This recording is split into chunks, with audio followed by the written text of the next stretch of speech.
Hello and welcome to this session as part of the buildingSMART International Summit, Singapore 2025.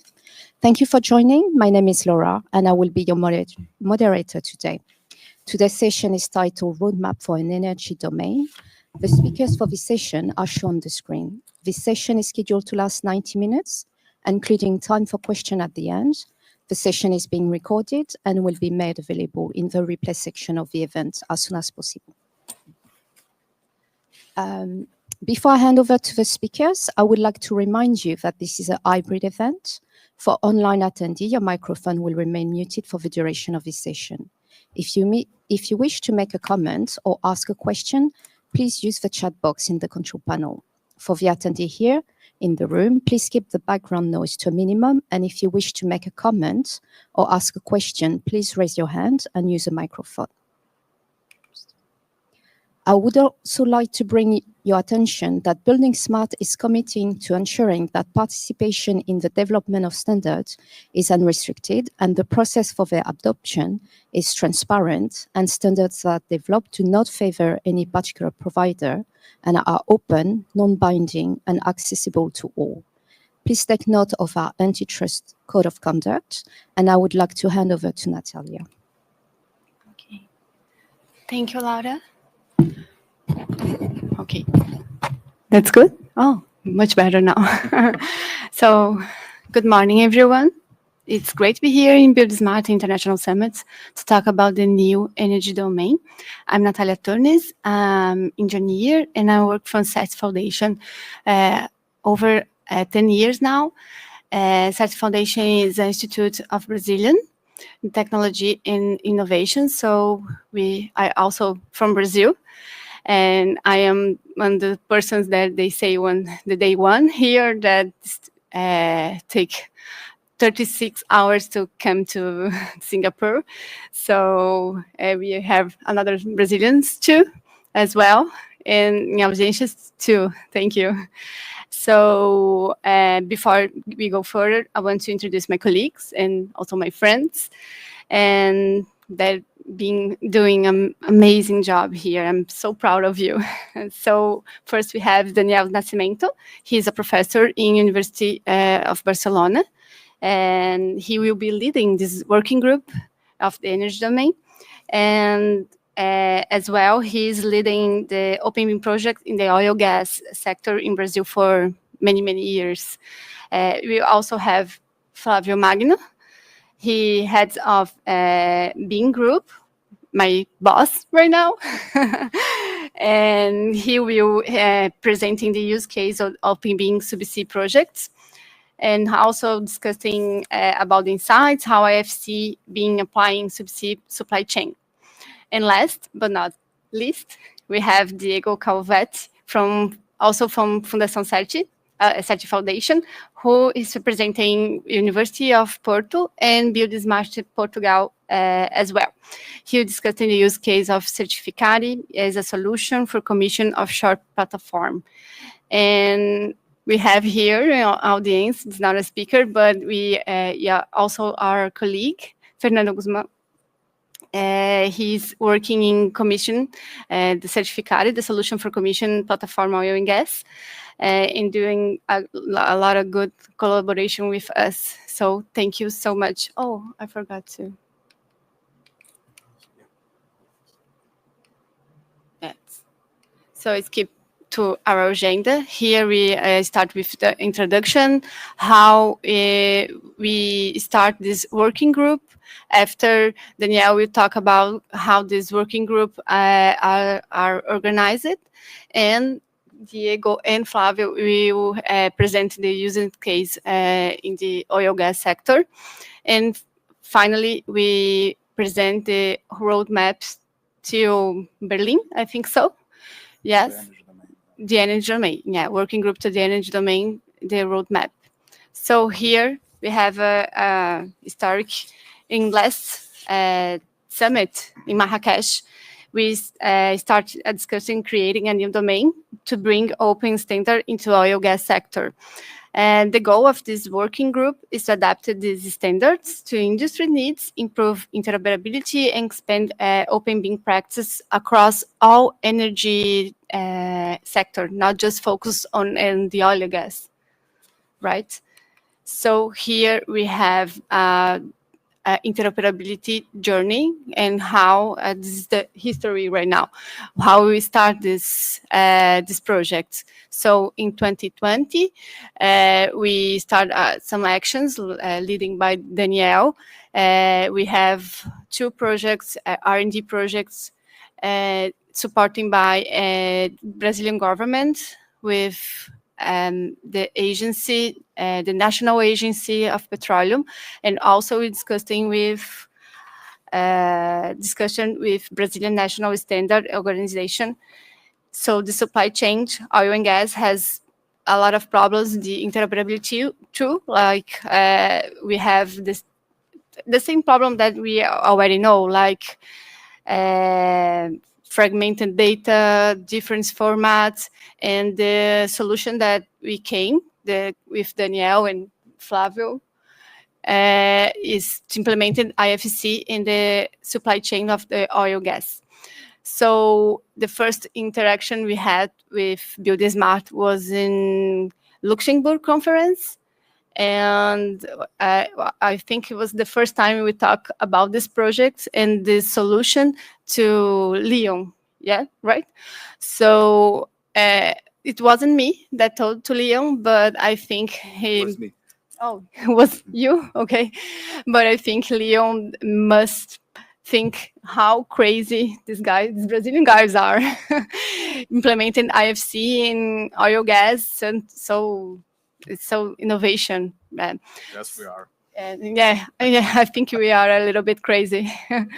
So in 2023, we start the membership with buildingSMART International, enhancing our relationship with buildingSMART.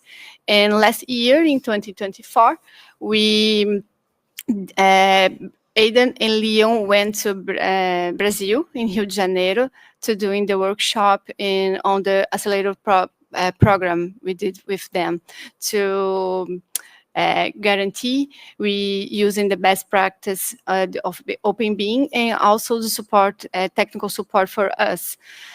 So it will be just this journal is just the begin. I think we have a long way further, and I think our relationship with buildingSMART is always start right now.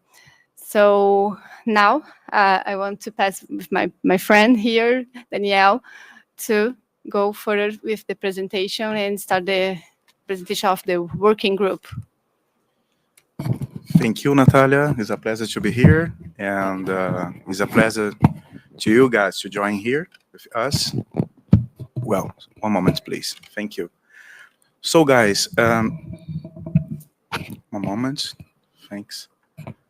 So, first of all, to get started, the idea of this event is to show up the work so far that we did to the energy domain and establish a roadmap to push the next steps of this domain concerning to engage in industry, universities, and also other partners to work together and also implement in all phase of energy oil plants and also industrial plants. You know, that is not just oil and gas. Our idea and our planning for this domain is for the whole energy sector. So the idea is to present to you guys the scope of the domain and also some user cases, and in the final of the event over here, establish our roadmap to go further with this new domain. Okay, the key objective of the new energy domain. The key objective of the energy domain is to create a domain modulus extending the IFC, or sometimes we never know, depends on the case, you know, to enrich the IFC format with energy-related terms and also requirements. Constantly create a publishing a data dictionary on the STD regarding energy classes and attributes and obsolete relationships. One moment. Yeah, maybe it's better. Thank you. Okay, thank you. So we have in this figure over here a proposal for scope. We did a white paper as well. We have this presentation, and also in the final of this event, you have an agenda to go through the process. But to get started, we have this scope. And this scope, we have upstream, downstream, and energy and renewable energy, which means the transition from carbon-based to circular economy and sustainability. That's our main idea. We have a huge work with oil and gas industry and also other industrial plants, but the focus is to pass across this transition to achieve circular economy practices and also sustainability. For example, we have in the final of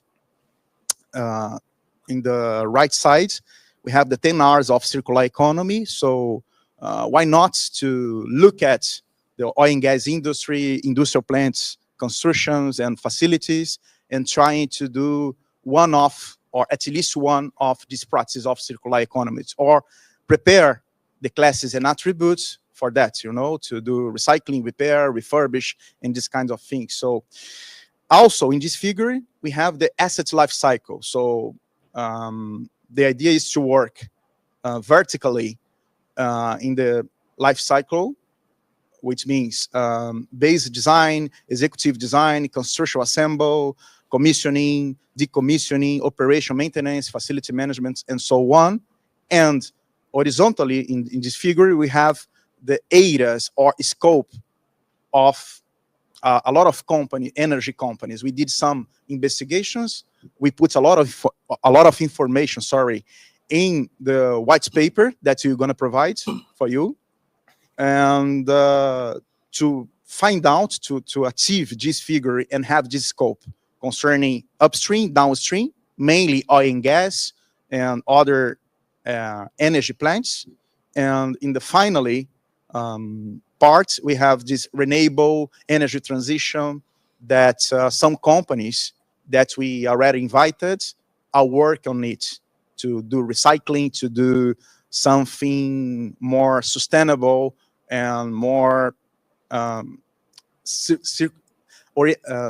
orientated to circularity. So first, we establish the scope of the energy domain, which means that we have energy as a whole, but to get started, we have more companies, oil and gas companies, okay? And some NGOs for digital twin and also construction and infrastructure that are facing something with energy, some problems and concerns with energy. But mainly, we get started with oil and gas companies. The process that we have right now to the new energy domain, steering and committee, that's our idea for now. First is to elect from BSI members, establish policy and decision on standards development and governance, meet on a bi-monthly, which means every single 2 months we will have meetings to organize and direct and guide the next steps of the domain. Also, physical meetings and presentation occur at the BSI summits, like today, and run virtual industrial forums to discuss and to get consensus on with industry, universities, and also NGOs and other partners. Concerning the workflow, we're going to present this standard workflow is more generical. We have more information in the white paper, and we are open to discuss in more detail, in a more tailored way, the steps. But to get started, we have the domain, energy, that could be, for example, oil and gas, could be renewable energy, could be some parts of the scope. Then we need to analyze if the classes and attributes and relationships, it's okay or not, or we need to extend or even or do some enrichment in IFC. We never know, depending on the case. Sometimes you don't need to extend IFC, and we have a consensus in buildingSMART with Leo and Evandro and other guys that sometimes you don't need to extend IFC, and sometimes you need to extend IFC. So we need to study and look at it to decide the best way to go through. Okay, it is our first step to analyze with the industries and also companies if we need to extend or enrich IFC to adjust the standard to this new domain. The second step to do, the idea is to do the low-in approach with the information requirements, exchange information requirement, exchange requirements, and build an IDS, okay? With this ADS, and obviously with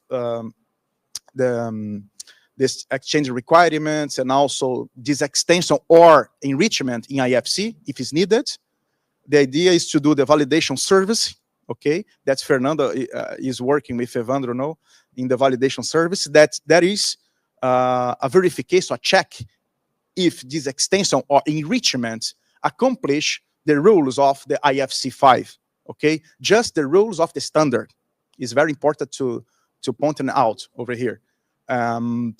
If the model have feasibility or compatibility with the standards, the idea is to apply to provide to or based on processes, best practices, using UCM, the user case management, to apply this new IFC enriched or also extended in the domain, and get the results, the proof of concept, if this extension or enrichment works or not in the real world in our real world user case. If it's okay and everything okay, we did a proof of concept, the IFC standard extended or enriched works. The idea is to push the information in the BSTD, okay, to be official, to be open, to be accessible to everybody in that domain.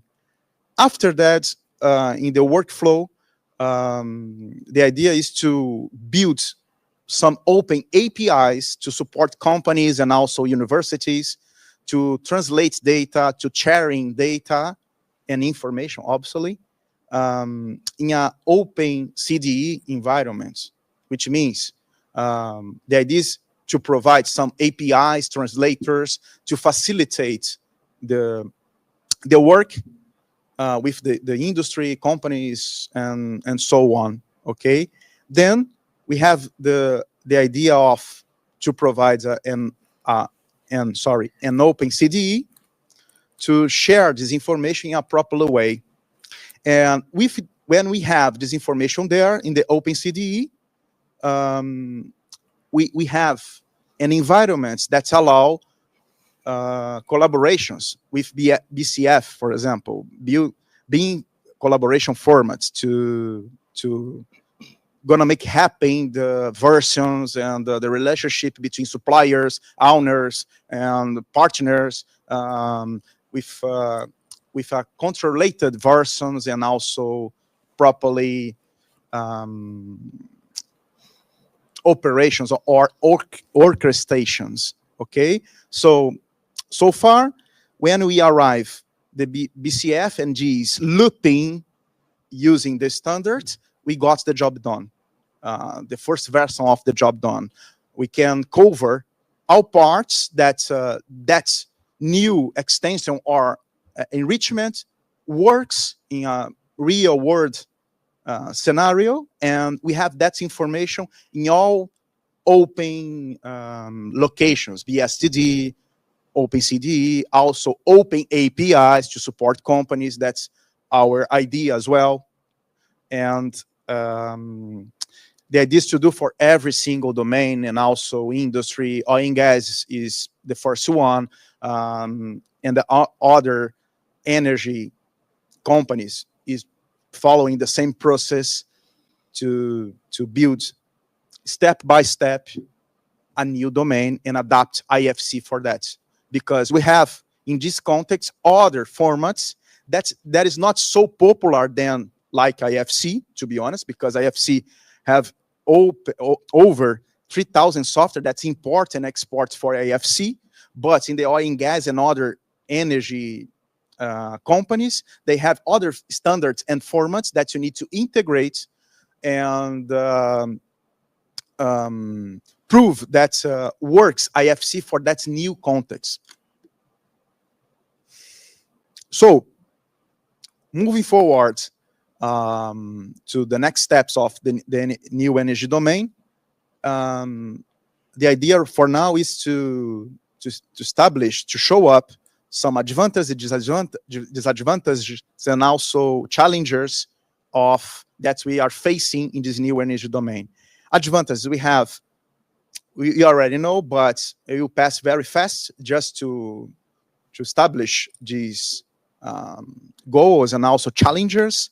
We have interoperability and open standards as an advantage, improved collaboration and coordination with the industrial sector, enhanced sustainability and energy efficiency, cost and time savings, and life cycle management and predictive maintenance. Opportunities, renewable energy, because some companies, carbon companies, are facing this transition to be more sustainable and circular in their processes. So to have renewable energy and also companies that work with renewable energy is an opportunities, and also retrofitting and energy renovation. We have some disadvantages, challenges, and barriers that is good to show up as well and talk a little bit about these challenges. Okay, we need to pay attention about the high initial investment and implement costs, which means that's the reason that we talk to provide open APIs to support industry, to facilitate the job to the industry to get started in the new energy domain. Okay, complexity of integration with existing systems. Okay, so mainly a lot of APIs.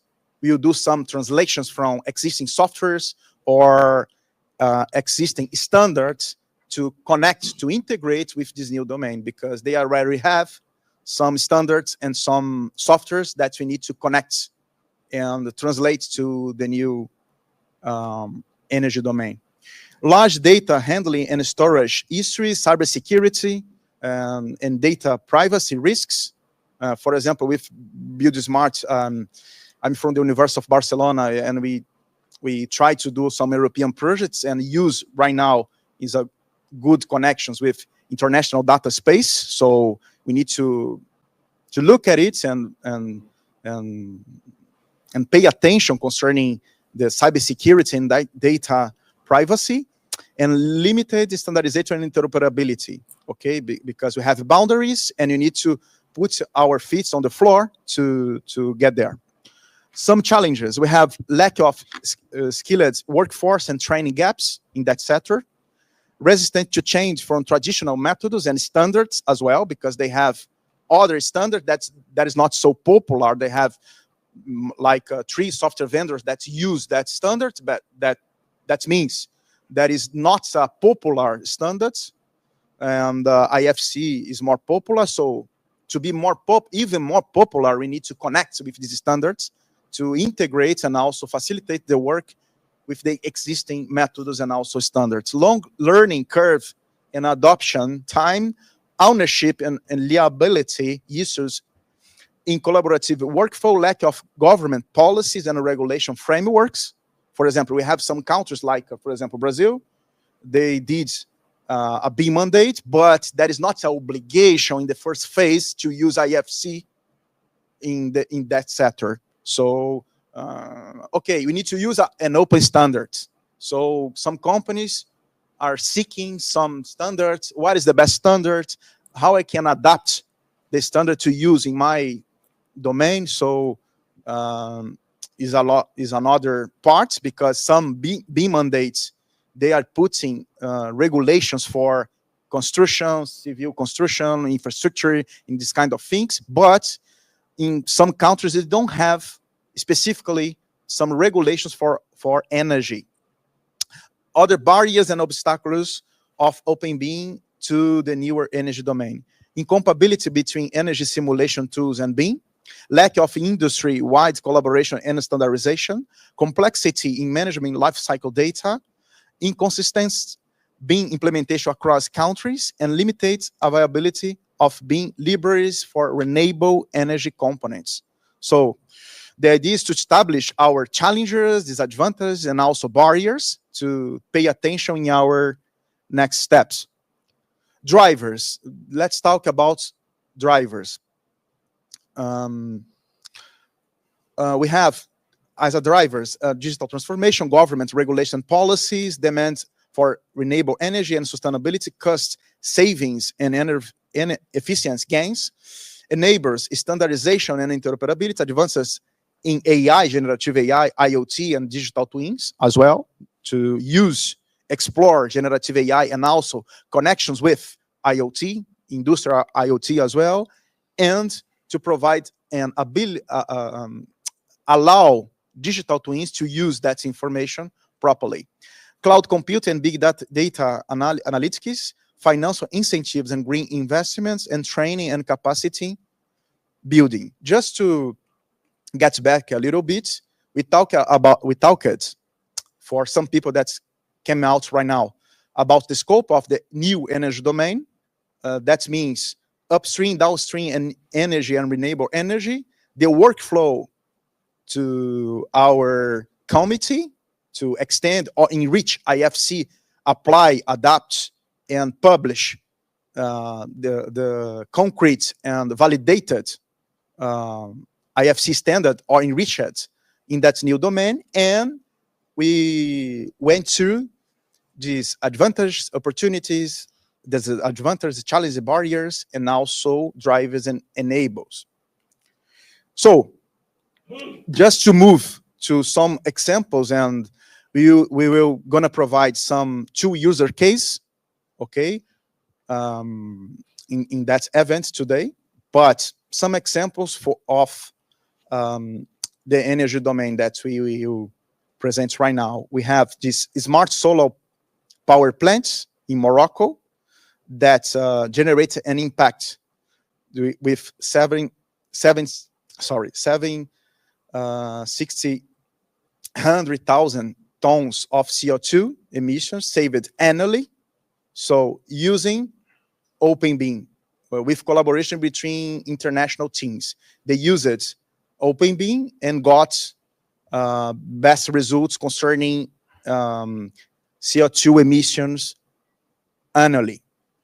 The second real world examples, just examples, was the offshore wind farms in the UK, and they got savings in power over 1 million homes with clean energy using Open BIM and seamless collaboration with IFC. And the 31 is hydropower and digital twins in China. They got 62 million tons of CO2 emissions reduced per year using Open BIM and IFC. So we put some examples outside of the bubble. That's our bubble right now, is oil and gas and also industrial plants facilities. And right now we are moving forward to the first user case, that is the application of this extended IFC that we did in the past in that project that Natalia presented for us. for commissioning. And I will pass to my colleague and my friend Diego from Portugal. Thank you. Oh, I think I can use this.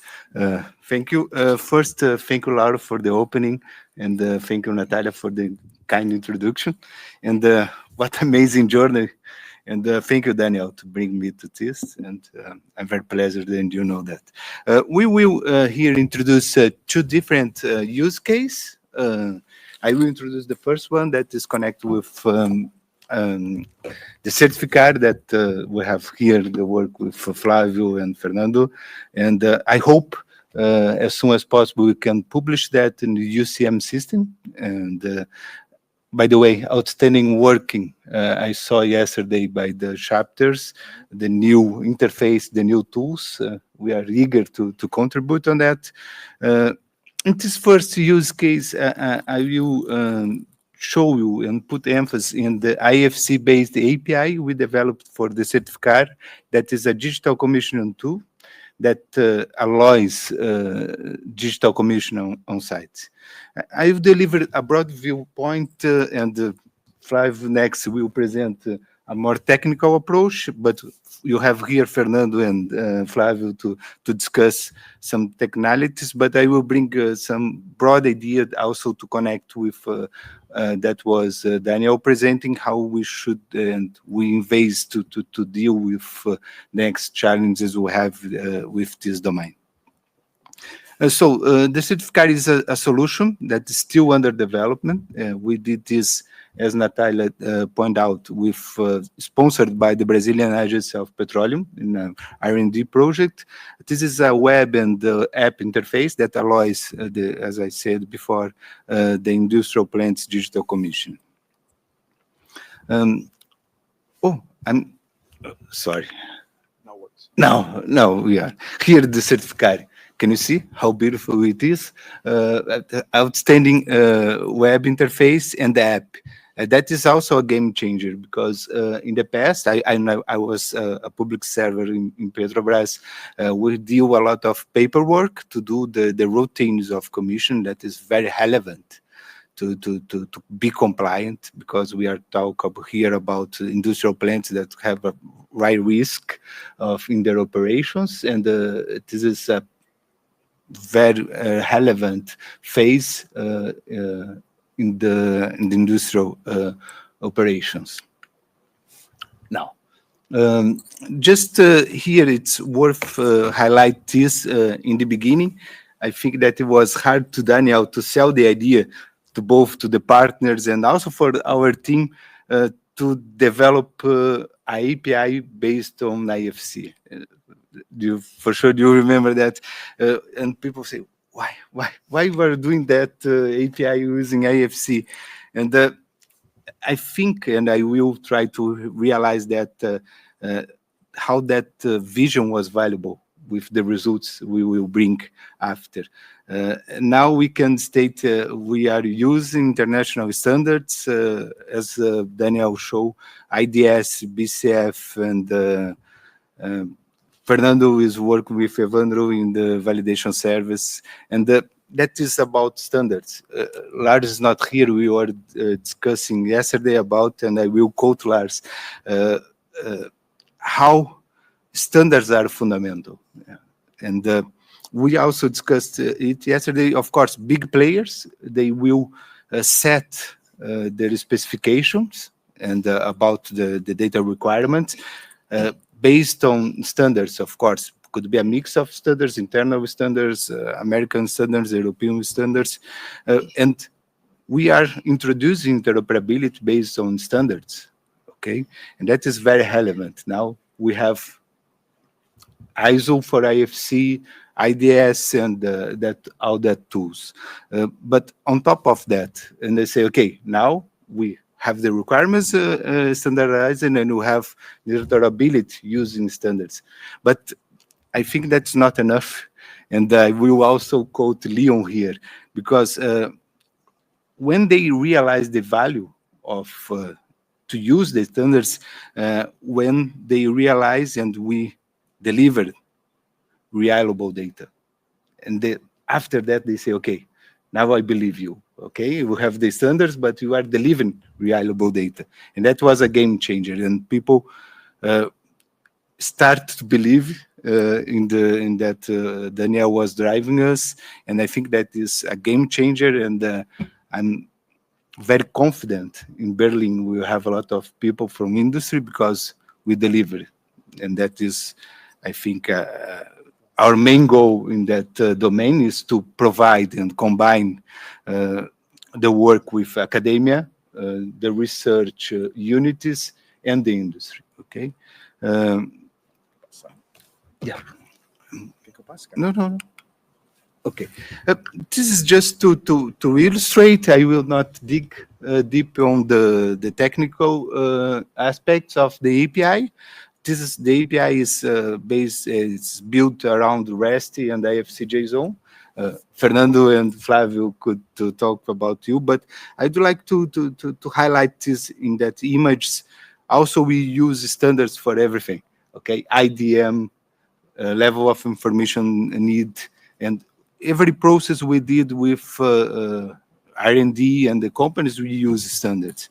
And also that image here tell us how we also put value on open science, because we use OpenBeam, and myself and Daniel, for us, that's very relevant to have open science. And this is images we publish in papers, in conference. We are finishing a journal paper with Fernando here about this tool, about the commissioning tool. We presented that work because for us it's very relevant to show to our colleagues in academia how can we work with the industry, how can we prove OpenBeam. We went to many different conferences, IFAC, SARC, ISARC, ECPPM, CIBW78, EC3, and many others. And we sometimes we were the dinosaurs in the room because we are presenting some use cases in the oil and gas industry, but by the end people understood, okay, that how to provide a fair energy transition. That's our goal here, yeah? And work with OpenBeam and also work with open science. Everything we did was published in Zenodo as open source. People can check, people can see, and that is our main philosophy. Okay, here's some numbers. As I said before, this is still under development, the certificate, the project, but we have right now more than 1,400 users across the world. People are using. Also in Singapore. Yeah, now in Singapore. I was lacking that. But we have people using the certificate in Brazil, Italy, China, Korea, and Singapore. Okay, and that is outstanding. And the owner did some assessment about the use, and here we have data from 6 projects that some of them are in China, Korea. I'm not sure if they collect some impressions about Singapore, but that we can realize the power of the API IFC based we did. 2 of that 6 projects just use the API. Okay, exactly. They just exchange data with the contractor and the owner using the API. Okay, then that is about vendor neutral. Okay, they can use their own system of commissioning and exchange data with Petrobras, the owner. For example, I think that was a company in China that was in 1 week. They have a look on the. They did very well. In 1 week, there was no need any meeting. They just have a look in the structure, the API. In 1 week, they were exchanging data, and that is a game changer. Yeah. And of course, we have another 2 projects here of the 6 that they are using both the certificate tool and the API. One another just using the app and the web, and there is no need to use the API. That is seamless there. And one of that 6 projects just the owners is using. But I hope they will see the advantage and that they will jump on. Also, worth to highlight that numbers, hundreds of thousands commissioning items, validating their information, use the API and the certificate.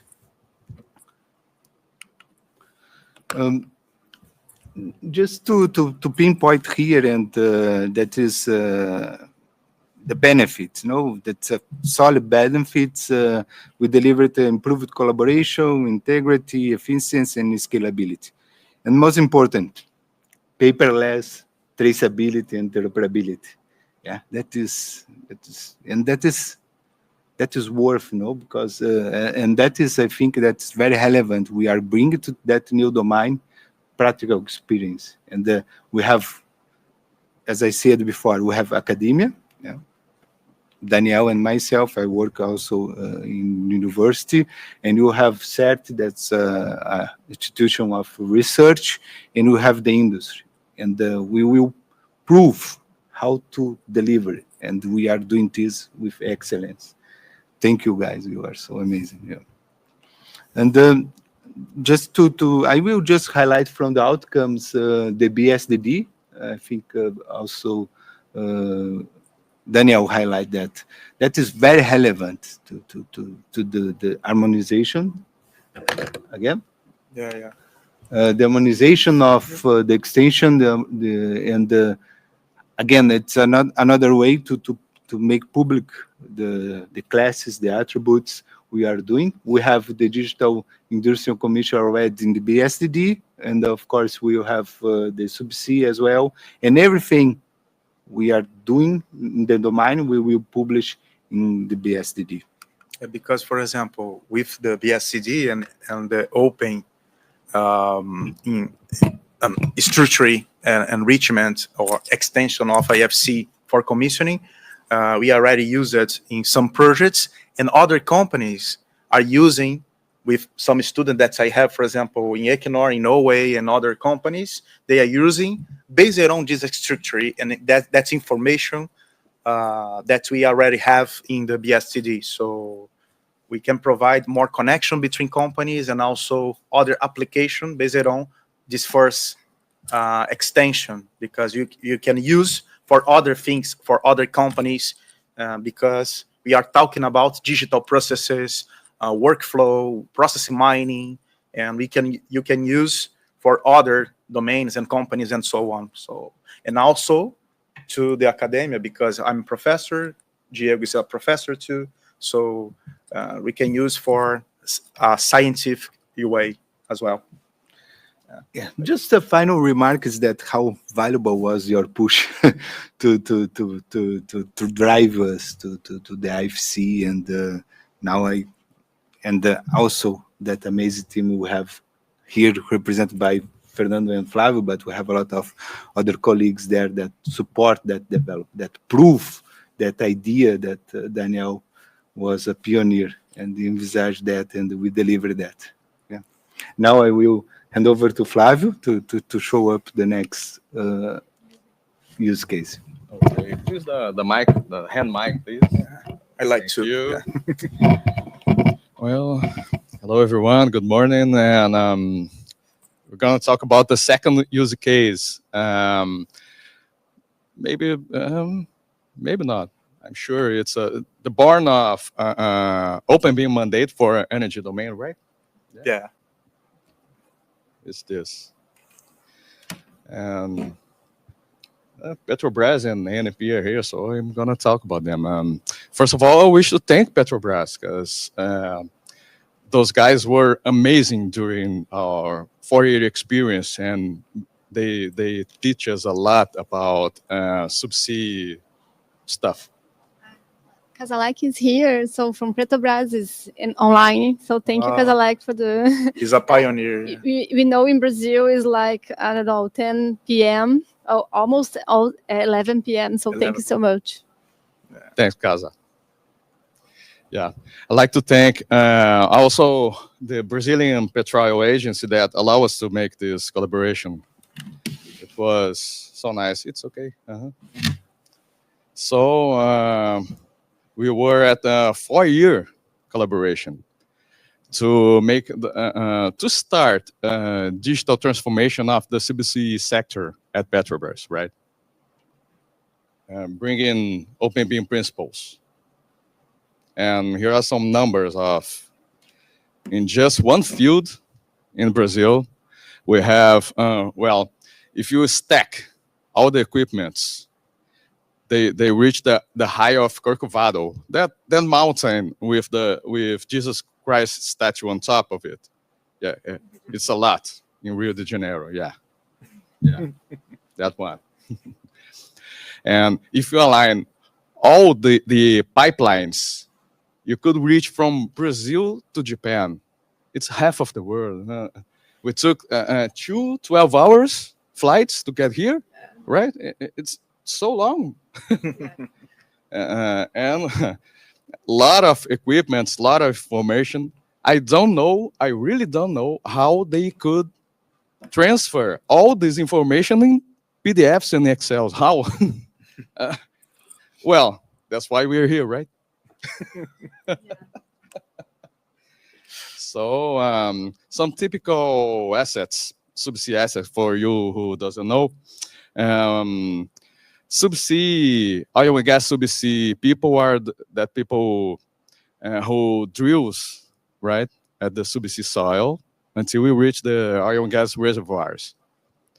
And after they drill it, they install huge equipment on the top of it called wet Christmas trees.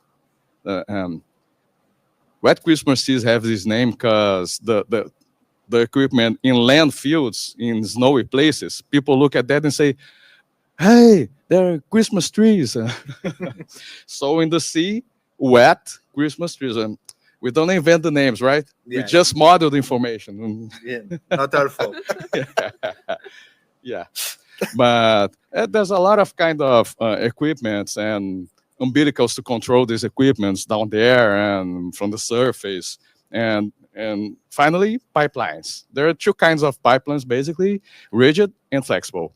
Rigid are for depths a few hundred meters, but in Brazil we have 3,000 meters depth oil fields. It's impossible to do with rigid pipelines. The pipes must be flexible. So at the side you can see how complex is the structure of flexible pipes. And the operation of installation are kind of tricky, and they must have detailed information because here we have this 3,000 vertical sector and more few kilometers, but these flexible pipes came in 1 kilometer segments, and they came rolled in huge 15 meters diameters drums. So the pipe laying vessels install them, and these are a very dangerous and tricky operation, and we have to have all this complex information detailed in the model. The flexible pipe is constructed by a lot of layers, each one with function, right? They have to support their own weight. They have to support corrosion. They have to support extreme pressure. And let me show the technical work. No? We start the work by interviewing, firstly, the last part of the chain who that is the companies that install these pipes, right? So they told me the information they need to make the installation. Okay, we gathered it. And after that, we went to the operators, and they told us they need information, detailed information, in order to, when a field is depleted, they can move maybe some pipelines from one field to another, but the characteristics of the oil and gas are totally different. but the parameters must match. It's a again, we need to be extremely precise at the work of modeling this information, right? You know, at the operation, for example, we have some traction devices like caterpillars that tractions the pipelines, and they are kilometers in vertical on the sea, and from time to time they have to stop the flexible pipes to install some accessories, yeah, flotation devices, and this stiffener is shown here, for example, and it's a very risky operation. And you cannot smash the flexible pipeline, but you cannot also let the pipeline slip, because the friction may cause fire on board. And unhappily, it happened in the past, some accident with the loss of human lives. That's why it's so important we take care with a lot of, you know, Precise information. yeah, to maintain the information too precise. Yeah. Because we have operations that expose people Yeah. in dangerous operations. So if we have 3D models and precise information, yeah, support too much the security and then also the other things. Yeah. So after interview all the participants, which are 3 installator companies, the operator Petrobras, and 2 suppliers, we got a lot of information, and then we went to the suppliers and asked them, hey, can you give all this information? Do you have available? And that's our work. So we model the information, all these objects in the subsea, like this stiffener and the riser and the layers of the flexible pipes. We organize in a taxonomy, so that it's easy to know exactly what each object is, right? We classify them. And for our luck, Petrobras has a tremendous taxonomy that we learned from them. Thank you, Murilo, for MDA. Then we put all this information on an internal tool that we developed to manage this data model, right? There, we classify these classes. We construct relationships between the classes. For example, one segment connects to another segment, and one layer is part of the flexible body, and so on. And we also raise properties, and then we put we submit for the participant to discuss, and people go, no, this name of this class it's not used anymore, and I prefer this. Okay. I don't like the name of building. I need to put the name of oil, no, blah, blah, blah. You know what I mean? Like this, you know? Yeah. We passed it a lot of. Yeah. I don't like them. We don't use this unit for this property. We prefer that another unit and things like that. We are only the mediators, right? This is the kind of work we have here in the working group, because when another company came, we must take some time to understand what kind of the properties and the name he used to, or the unity he used to use. That's something we always have to do. Yeah, precisely. Yeah, because when people see building history, well, my asset, that is not a building. Yeah. Yeah, and then you need to adapt, you need to discuss to enrich or extend sometimes. Yeah. But thank God, BSDD is here to save us from. Yes. Thank God. Thank God and buildingSMART. After we reach a consensus from the participants, after all the commentary sessions, we press a button at our tool. I always have to do this sound, right? Yeah. Okay. You press a button, and then it's automatically uploaded to BSDD, right? And we have the QR code. You can check our data dictionary of sub-C, the first one, right? In history. And all information we're going to provide the white paper and the presentation after the section, okay? Sure. And there is also there. There's Oh. Just like the presentation. Well, so the next phase is how's the time? It's okay. Okay. Push a little bit, yeah. It's okay. Okay. It's okay. So the next phase is to prove the concepts. What concepts? That we can create the oil and gas IFC files, right?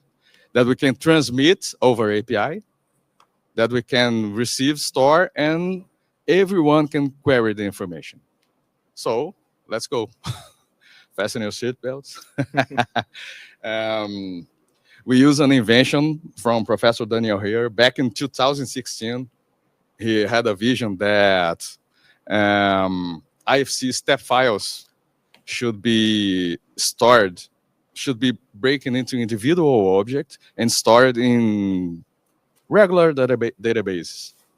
Invention from, and now we are using that. We are developing. We are maybe you may call IFC ready OpenCDE, something like that. This is we have to facilitate the providers of the creators of information, right? And if they can deal with smaller files, partial files, if you can provide this experience to them, why not? So that's the idea. And also IFC5 is that way, no? Yeah. So it's comfortable. It's the same way that IFC5. I think you invented IFC5, buddy. No. Push. No problem. Okay. So so yeah, we can receive the files. We can store individually, so anyone can query, right? Okay. So we now need to create the files. For that, we customize, for example, Blender BIM with IFC OpenShell and scripts and stuff. And our fantastic team, like Diego said, created some example projects. I would say the name of everyone, but there will be no time, so No, it's okay. It's okay. I can It's push okay? later. In my part, I can push Okay, a little bit more. this one is from Mr. Carlos Diaz Yeah. himself.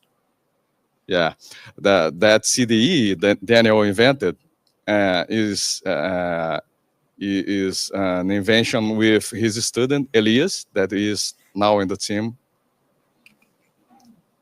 And the projects on the FCC has a lot of people. I can recall Nicholas Papadopoulos, Renato Faria, Marcos Soares, the Baiano Arretado, Fabrício Decker, the Curitibano Brabo. Let me see. We have a lot of Favini. people involved. Yeah, a lot of people. Yeah. A lot of people. Then we have these IFC projects. Then we prove the concept we wanted. That is, we can create oil and gas, because for classes and properties, BSDD solves the problem, but not for relationships. We have some specific relationship that there is no today IFC altering tools that can do that yet, right? Yeah. So just a matter of time. But we are creating it programmatically to prove the concepts. There is other part of the team. There is the IFC View Wizards, and this team is led by Mr. Christopher Lee himself. It's Yeah. not Gandalf. The American guy with Yeah, with Yeah. the same name of the Gandalf. Gandalf. Yeah, but he's another type of wizard. IFC view wizard. And we are trying to make IFC more popular for the engineers that want to see tables and data sheets and diagrams. And hey, they are doing a great research on that field. And when we put of those concepts, Petrobras was confident enough to mandate this its suppliers to deliver the information in IFC. Right now, today, it is happening. And they have 113 suppliers, at least 113 suppliers. That is now is obligation to use that extension. Yeah. Yeah. Even in the entire world, no? Yeah. Because the companies are multinational companies and they have operations including Singapore. And this Petrobras mandate is what I've already said earlier. It's the birth of an open beam mandate for energy domain, right? This is really it, and we are very proud and lucky and happy to have participated from that. And it's a huge milestone for us. No, for the oil and gas sector. Yeah, for the energy domain, right? It's a huge milestone, and with all these lesson learned, we may be able to help the energy domain. Thank you very much. Thank you. Before, I want to thank you. Also, thank you, Rodrigo Petros is online here too, for Petrobras, and he's such a enthusiastic in the project. If without him, we couldn't reach it. Yeah, and Rodrigo Petros and Casalec, without these guys, we didn't have that project. And they believe in us, and they did with us this job. We got the job done because it's a milestone. Right now, it's obligation without any regulation, for example, for that sector. And right now, in those contracts, is obligation to use IFC, this extension or enrichment. And thank you, guys. It's a pleasure to work with you guys and work together in this new energy domain. These guys is not over here, but they are virtually, and that's the reason we are talking. That without these guys, we didn't have that project to move forward to have this obligation and also application with best results in the oil and gas sector to have best results in flexible pipelines. And I'm very sure that to the other objects, right now we have a process. Right now we have a workflow. Is just improve, continuous improvement, and try again and once again until have more maturity to other components and other companies in that energy transition that we are facing right now. Yeah, and yes, it's true. And also the suppliers, because some companies like Technip FMC, for example, NLV, the other is Baker Hughes. These guys adopt our innovation as a committee, or that is not one company, is a supply chain of open beam, to be honest. They adapt, they use it, they engage it. That extension, and without these guys we didn't have that results as well, because just the owner doesn't work. We need to work at the supply chain level, otherwise it will be something just intra-firm, so was very important, because they do a lot of operations around the globe, so for other companies and other sectors. So yeah, many thanks for this. So right now we are moving forward to the next steps. We will talk about the next steps in the organization structure and participation in the one moment in this new energy domain. The idea is to present and discuss, and you can do some questions if you want, okay, to discuss and to have some consensus. because the idea is to, in the final of this section, is to fix a roadmap and a roadmap for this new energy domain. We have, for example, the steering committee. The target composition is industry. You have some people from industry over here virtually, and I don't know in person, but in the energy domain, we have a list of some companies, like that's companies that I have already mentioned.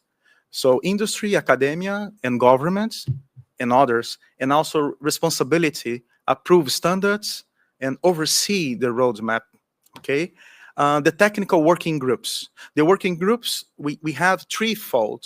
The first one is based on the industry and subdomains. Could be, for example, oil and gas, wind farms, solar power plants, or other kinds of energy plants. The second one is based on processes, which means commissioning, decommissioning, tenders, process mining, and the process that we have inside that domain. And finally, the working group based on technicalities like APIs, ADS, BSTD, like hackathons, to build open APIs, to facilitate information and tools and solutions to the industry. And that's our plan to this new domain. Mainly, we have three directions. One of them is industry and subdomains, which means domains, the expertise of the domain. The second one, the processes. And the final one is the standards properly, and also some solutions and facilitators for the industry. Just, I think that it will be very relevant when we are conducting the domain to have the subgroups, to bound people with the same goals to work together, because of course how to deal with everyone asking, and we think that it will be the best approach to cluster the intentions, or that could be, as well said by Daniel. If people are interested about commissioning, okay, I will work on that, or I am a provider of the subsea or the duct table, and that is the idea. Of course, we will see this during the travel, how we can come up with another idea to group the people that will engage the domain, but I think that will be the best approach to have the job done. Mm-hmm. And yeah, we have information in the white paper that you're going to provide, and also in this presentation. And the idea, as Diego have mentioned, is to build at least three working groups or subdomains. The first one, people that are keen to enter in the domain group that is more engineer orientated, more expertise in the domain. The second, the processes, that's we have process for everything. And finally, more technical, more programming, APIs and IFC, these kind of things.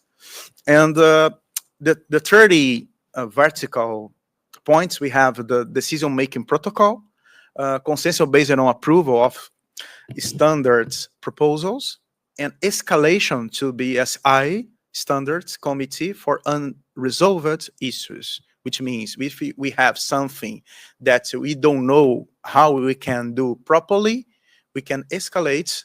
We need to escalate. We must be escalate to Leo and the other guys to resolve the problem, to adapt the standards, because we are talking about an ISO.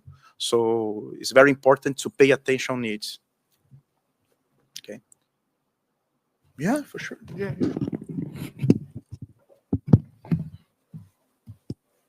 So I think the structure of IFC5 is quite useful here, because IFC5 is going to be modular. So essentially, a subgroup working group can focus on a specific use case related to IFC5. Mm-hmm. Some of that experimental work can also be done in conjunction with ISO. So I think the structure is really nice, the way you present it.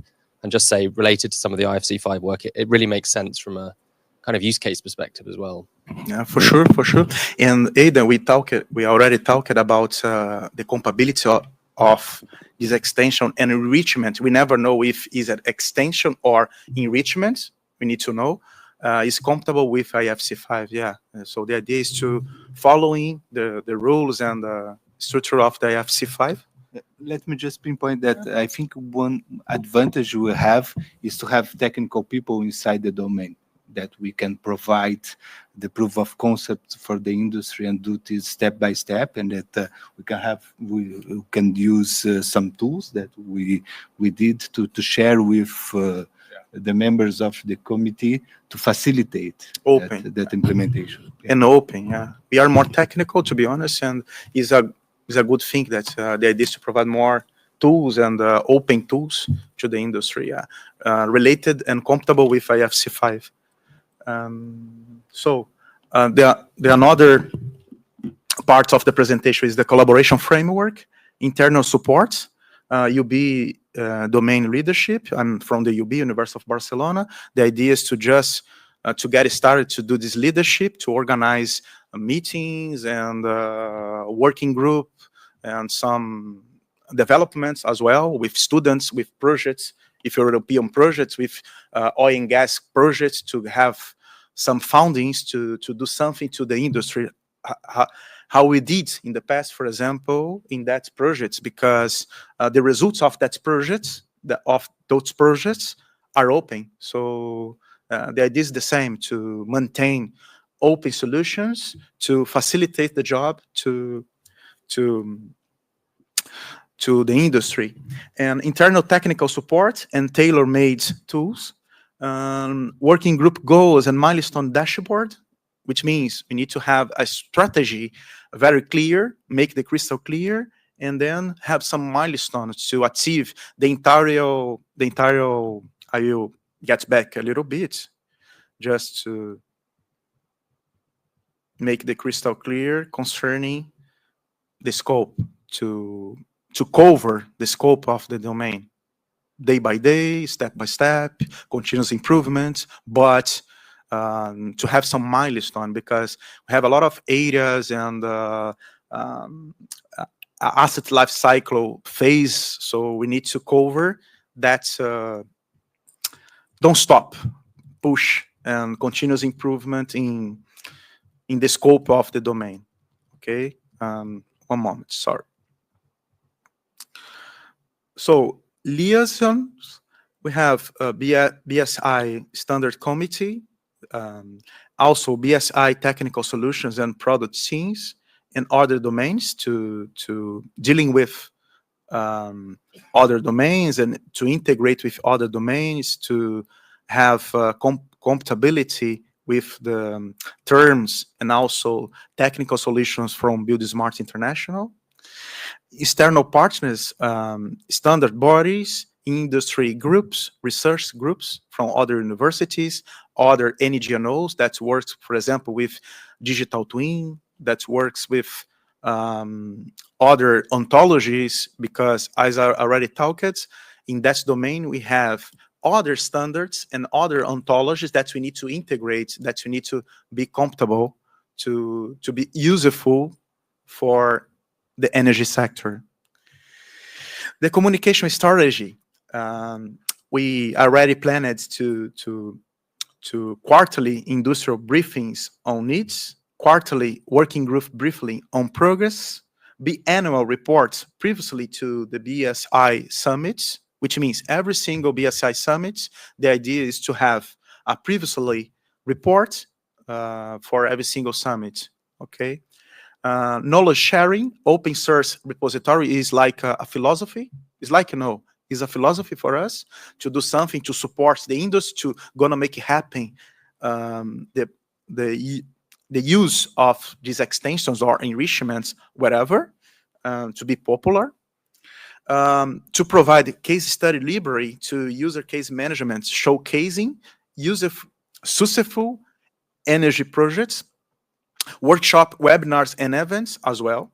For example, we are in the academia, for example, in my part, and the industry provides some webinars, YouTube sections, or some workshops to discuss technically that knowledge, that's expertise, and also finally review and adaptation is the final point to the communication strategy. And the idea is to provide, it's going to provide annual review of the domain chapter to incorporate feedback from stakeholders, dynamic KPIs adjustment based on involving industry needs, and working group clustering and reorganization when it's needed. So guys, just to discuss about the idea for the next steps and trying to provide a roadmap for this new energy domain. The idea for now is to establish the starting point that is today and the next steps that we are keen to go through. The first step is the summit in Singapore, the domain workshop that was today. We did a presentation of the user case that's so far, for commission and also subsea systems, and gathering stakeholders. The next step, we had an idea to communicate officially about this new energy domain, invite the industry, the companies that we have relationships so far, and also other companies that maybe could work to work together in that domain. The third step of this roadmap, we thought to do some quick kickoff meetings to defining steering committee and define the governance as well. It's very important to put to create the subdomains and also by clusters of technical parts, IFC5, BSTD, IDS, the other domain, the other processes, and allocate people in that groups to get there. And the next steps, starting discussions on subdomains, processes, and technologies in that working groups. And before the summit in Berlin, provide a report and also present more properly with more industry partners and more people and subdomain involved in the summit in Berlin in October. I do think that is going to be September. Yeah, it's going to be in September. Sorry, no. 22nd until 24 September in Berlin. That's our idea. So guys, now it's time for questions to adapt and discuss and fix the roadmap. And many thanks for this. It's a pleasure to having you here.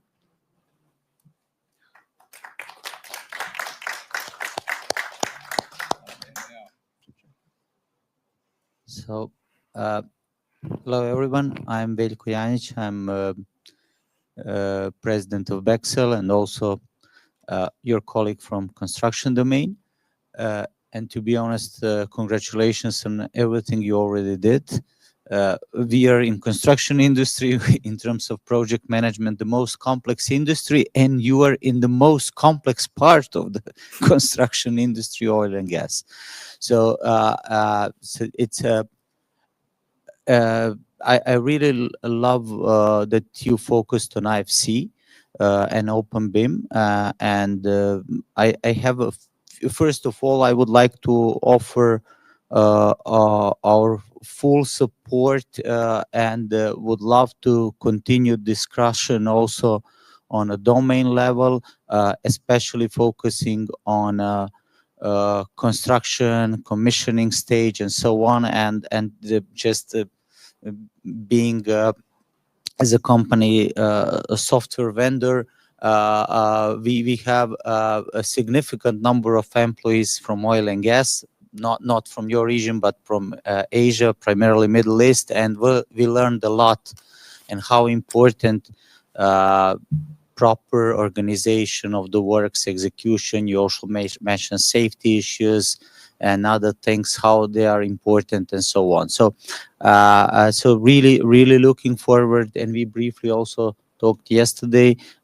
Really looking forward to discuss with you. I have a few questions. So the biggest challenge, let's say, solar panel factories or other or wind farms are not so complex, but oil and gas projects and plants are extremely detailed, and there are a lot of tools available now, market leaders, authoring tools, I mean, which in the past did not have optimal IFC experts. And I know you are facing with these challenges. There is also another issue that they sometimes export extremely, I will say, unnecessarily detailed geometry, which in a project management is not necessary and has to be optimized. So we even developed for some projects algorithms which in intelligent way decrease geometry for the items which does not require this. The same is in a data management. Also, you receive hundreds of properties, but you are not using all of them. So you mentioned big data management here is one of the key things in oil and gas. So so my question is, what's your experience with this? Do you see any improvement, or as you mentioned, do you have this internal I would say add-ins, or I don't know, some tools which provide this better interoperability? What's your experience with that? That's one thing. And second, we are really interested, I'm talking now from both perspectives, as a construction domain and also as a software vendor, to participate on these use cases.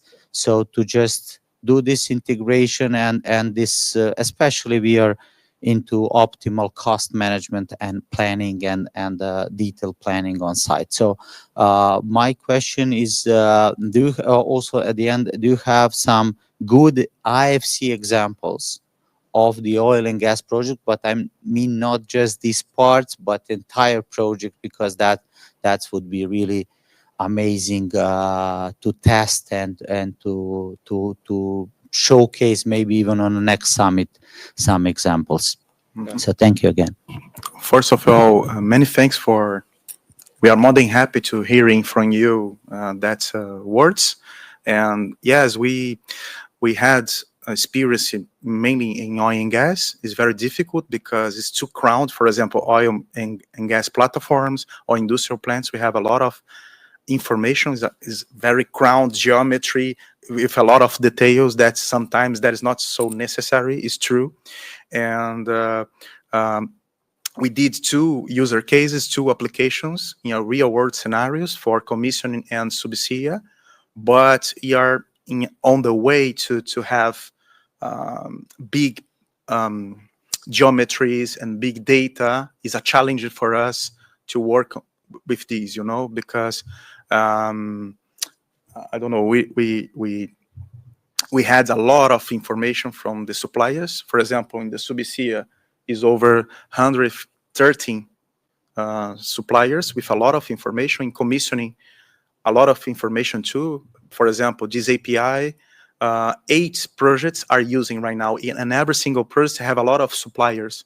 For example, all platforms are building in Singapore, but some parts in South Korea, and it's a challenger. But yeah, for me, we are more than happy to work more closely with you and do some real application to a more big plant to show up in the next summits, because it's a challenge yet, because, for example, we did for commissioning, okay, we need to have all objects of an industrial plant, in the commissioning.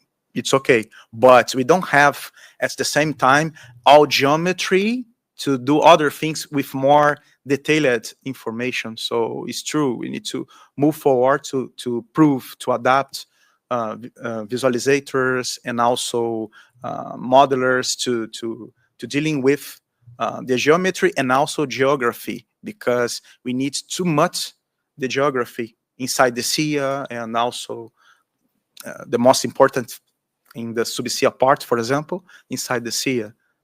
So we have more complexity because even more than the geometry, we have the geography, and inside the sea, you know, with bathymetry and this kind of thing. So we are more than happy to work closely in the energy domain, and I think that and we accept the challenge. yeah, that will be very interesting because heavy construction. We work together in the construction site with 10,000 workers in Brazil, and with your expertise, for sure, we can also work in the construction phase, okay, and share that. Of course, we have some complexities in the construction sites, in the heavy construction, that the density of workers and sometimes huge lands, how to deal with everything working together. Sometimes we have the plants are operating, we have commission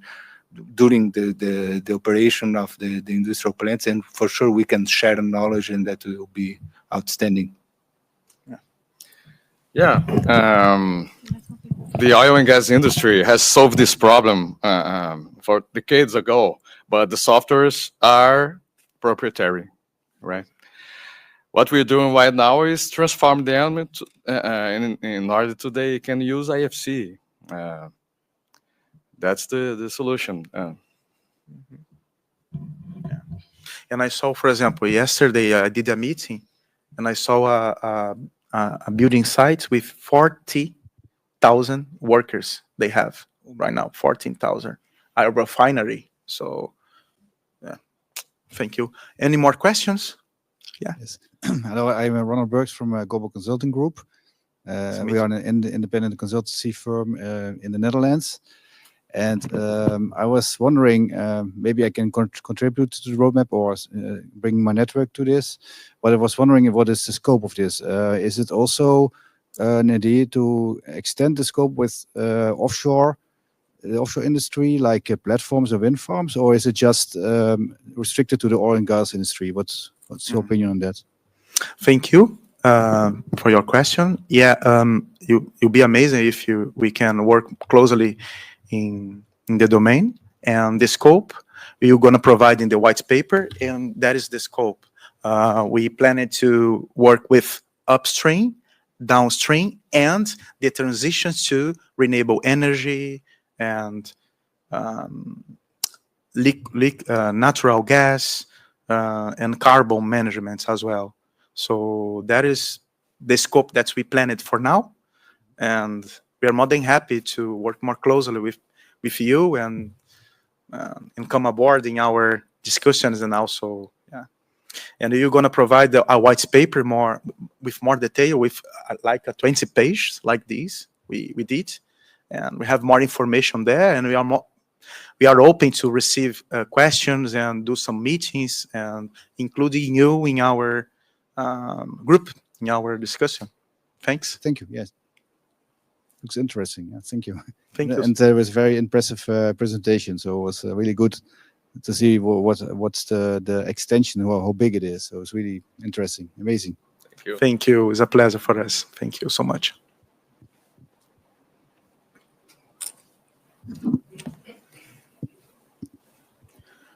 So I saw on your outreach part, you had webinars. Just to say from our side, yeah, congratulations on getting this far. I know it's been a lot of work. Please consider using the buildingSMART International platform as well to host it and get more people involved, because I think we need to get some big organizations involved. So with the webinars, please, we're available to support you on that. Absolutely fine. The other thing is maybe a really clear call for participation. So when we've got these subgroups, making the value proposition really clear for these organizations, because yeah, they're going to want to know that. And I think those two in combination, buildingSMART International is here to help support you on the process. So yeah. Thank you, Aidan. It was a pleasure. And thank you to take this opportunity for us. And it's going to be amazing to work in this new energy domain, and more than happy. Thank you, Aidan. Any questions?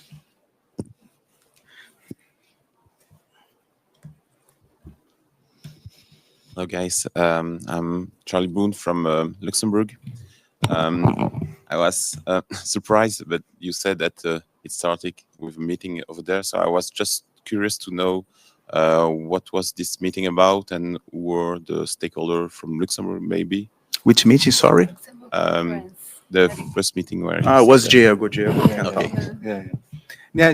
That was the CIB W78. That is a conference, and we attend. But I was starting my journey with CERT, and I attend there with the Porto University, and I met Leo, and I bring that.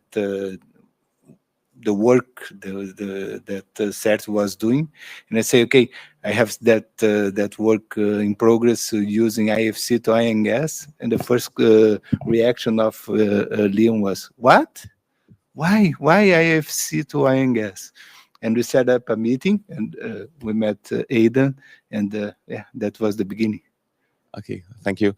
You didn't get any contact with Creos, the owner of the gas and electricity network in Luxembourg? No, not yet. Because they contacted us last month saying that they would like to build a digital twin of their network.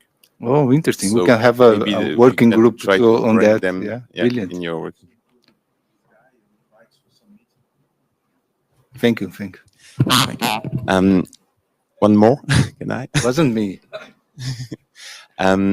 You talk about your IFC API, and I understood that there was also a CDE behind that. So could you just describe a bit more what it is exactly, what you did, what you developed?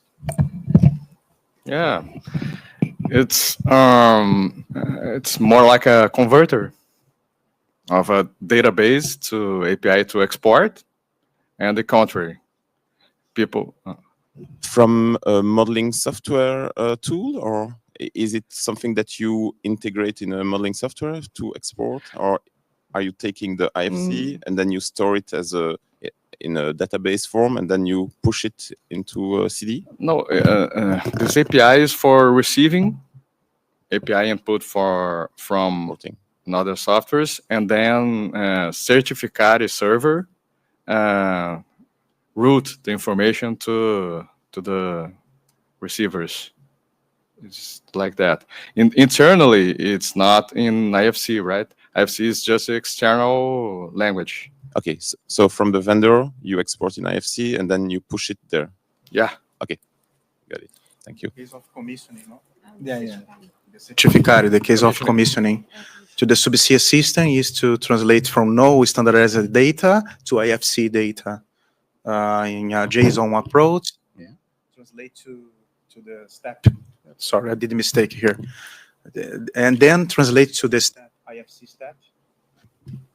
No, it's okay. IFC step. That buildSMART have a converter. Yeah. Sorry. Thank you. Have a converter from IFC JSON to step. So are two converters.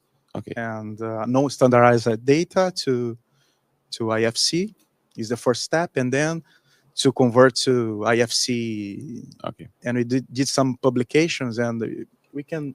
I don't know if we put that information in the white paper, but we can share. Okay, it would be interesting to see this tool. And related to OpenCD API, is that something that is Inspire, or is there some similar? For sure. Yeah. Oh, for sure. Because I think that's a really important standard. If you have already a tool that is working like the same way, because for now I know only a couple of less than 10 software that are compliant with this API. And so it would be, yesterday I asked two Autodesk vendors what was the plan for the OpenCD API integration in Revit, for example. They said, no, we don't see the point.